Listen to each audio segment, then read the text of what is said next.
Okay, whoa. You gotta bring that shit back. It's good to have you with us. What's up, everybody? Welcome back. Today I wanted to do a mini documentary on our girl Dreezy. Now I know this video is titled What Happened to Dreezy, but please understand that this is just the title of this documentary series when I do the background story and analysis of these celebrities and influencers. It doesn't mean that Dreezy is no longer working or that she's fallen off or that she's irrelevant.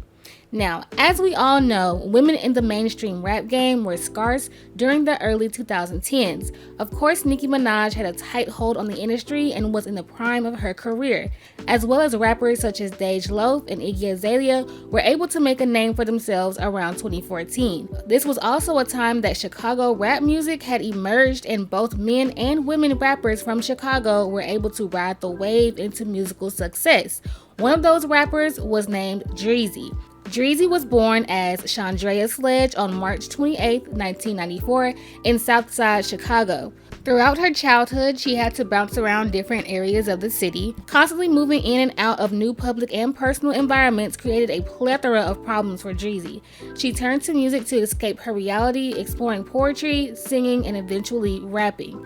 In her later teen years, she began focusing more on rapping. She released a few mixtapes and appeared on a few songs with other rappers from Chicago, such as Sasha Go Hard, Lil Durk, and Mikey Dollars between 2012 and 2013. In February of 2014, Dreezy released her third solo mixtape called Schizo, which carried a feature from rapper Common. Later on that year, Dreezy remixed Nicki Minaj and G Herbo's Chirac. This remix garnered so much attention for Dreezy, bringing in close to 3 million views on YouTube and piquing Common's interest so much that he then featured Dreezy on his own album called Nobody Smiling.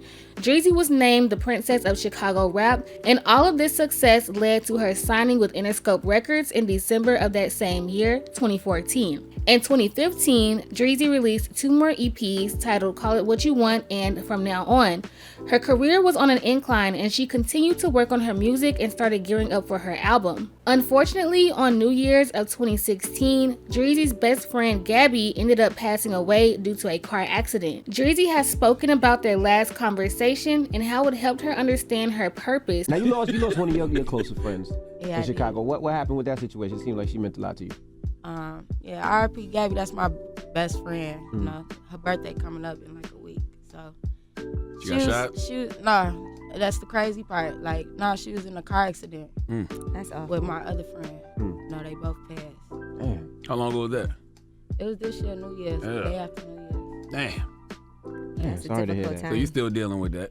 Yeah, Gabby, that was my best friend. So yeah. You talk about like your friend, like that must have hit home. Like, did that affect you at all? Like musically, like did you just want to tell out from music to deal with a real life situation? Actually, yeah, it definitely affected, and I ain't gonna go too much into it because it's still new. Yeah. But yeah, it definitely affected it. You know, my writing probably ain't even been the same since it happened. But you know, I already know like it's life. You go through stuff. Like I know I'm gonna get past it. I know everything happened for a reason. And like I said, that conversation I had with her just let me know this is my purpose. This is what I'm supposed to do. And from her not knowing her purpose that day and that happening, that was her purpose. You know what I'm saying? That was what her purpose was. So everything, you know, is what it is. Yeah, you gotta be strong for it. And also stated that her best friend is the reason why she refers to herself and her fans as diamonds. Gabby's passing was a real hard loss for Dreezy, as her best friend would not be physically present to witness one of her most successful years as an artist. A few months later, Dreezy released her single Body with Jeremiah in March of 2016. It was most definitely a summer jam, but she didn't just stop there. She also released a second single called Close to You featuring T-Pain, which charted number 24 on Billboard Adult R&B. She later released her album No Hard Feelings that July. 2016 was one of the greatest years in music, and thankfully for Dreezy, she was a part of it. However, she quickly learned that her deals with her labels and management wasn't in her best interest. Between the struggles with her label and her management and grieving her best friend, Dreezy began to feel lost. She had a hard time writing music and just ultimately decided to take a break. She believes that the timing of her break was the absolute worst. Unbeknownst to her, female rap was about to take over. There's way too many rappers to name who are well on their way in 2016, but most notably, the mainstream heavy hitters of today like Megan Thee Stallion, Doja Cat, and Cardi B were just bubbling under the beginning of what they are today. To put it in even more context, Cardi B had just released her song Forever and would then go on to release Bodak Yellow the following summer, opening doors for women in the rap industry to really flourish. This was definitely not the best time for Dreezy to be on hiatus from music, but she had to take the time that she needed. Once she decided it was time to come back, she found that she still couldn't officially release music due to still having issues with the label. Guy from Universal Music that reached out, he was in the industry, so the labels, and he's a con artist too, I don't fuck with him. I think that they was already trying to sign me, but since he was directly in the business, he knew how to lure me in. He basically was like the middleman, but I didn't need a middleman. I could have did it on my own. But he was like, if you sign this contract, I could get you signed in a year, and I'll pay you this amount of money. And I'm like, if I don't get signed in a year, then what? And he like, then the contract is void, like this, that, and the third. But like I said, I was already gonna get signed. So he knew he was gonna get me signed. They was already talking. So of course I got signed, and now he gets a percentage of all this shit, and he didn't never deserve it. So was that, did he try to put you on a production deal, right? Yeah, that's what it was. And production deals is usually like maybe like. Now I'm in that position. Always get a good lawyer to go through your paperwork. That's the most important thing. Do not sign a deal if you don't have a great lawyer. That's my number one advice. I was in a deal where half of my money was getting taken away, and I didn't even know. And when I found out, I got so depressed. I didn't know how to get out of the situation, and I stopped doing music for a long time because it was like, man, I'm making all this music, I can't drop it, I can't get no money for it, I'm putting money into another person's pockets. She started to think that there has to be other things that she can do to make money. She began to take the ambassador route, working with brands like Fashion Nova, and she did release some music on her own. In October of 2017, Dreezy felt compelled to release a song called Spar, featuring Black and Kodak Black. The record touched on African American issues and Trump's first year in office. Dreezy was one of the only female rappers to speak on social and political issues in her music at the time. In 2018, Dreezy met and began dating singer Jacquees. Dreezy was already a smart woman navigating her way through entrepreneurship, but based off the way she speaks about him, it's probably safe to say that her relationship with Jacquees helped her see that she could do even more. This shit not easy. I know firsthand because I'm an artist. So to be like, to kind of step into his realm, his world, and his career and see how he handled it, it's just, I got nothing but respect for it. You know what I'm saying?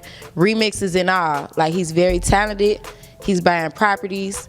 Got about 5-6 foreign cars, every single car you can name. Like, niggas is living out here and doing full tours on their own, like with their team, with their day one guys, taking care of their family, taking care of me.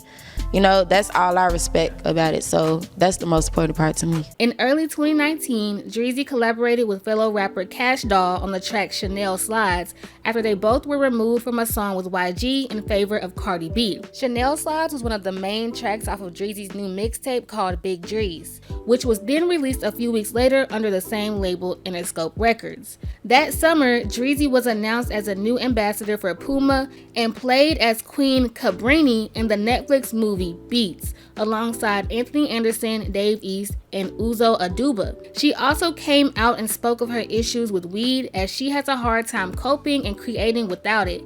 It seems like she had this issue for years, as she stated that her 2013 song I Love That Beat was about her relationship to the herb. Dreezy began to gear up for her second studio album, but of course the next year, 2020, was full of uncertainty with the pandemic and all of the world's problems. Dreezy still works on music. She has more than enough music in the vault to make a whole new album, but unfortunately, her label is holding her back. It seems like they won't give her a release date despite the fact that Dreezy is eager to release new music. Due to these issues, Dreezy has focused on becoming more than music. She wants to continue being an entrepreneur and dibbling and dabbling in different things. But her love for music still stands, and she says that she wants to have her own label one day. Now that we've learned more about Dreezy's career history, aside from the label issues, it all just comes down to the fact that life took a turn for her, and unfortunately she had to take a break at one of the prime times in female rap, as well as Dreezy is not like a gimmicky rapper. She's not afraid to push the limits, and even though she does talk about sex a little here and there,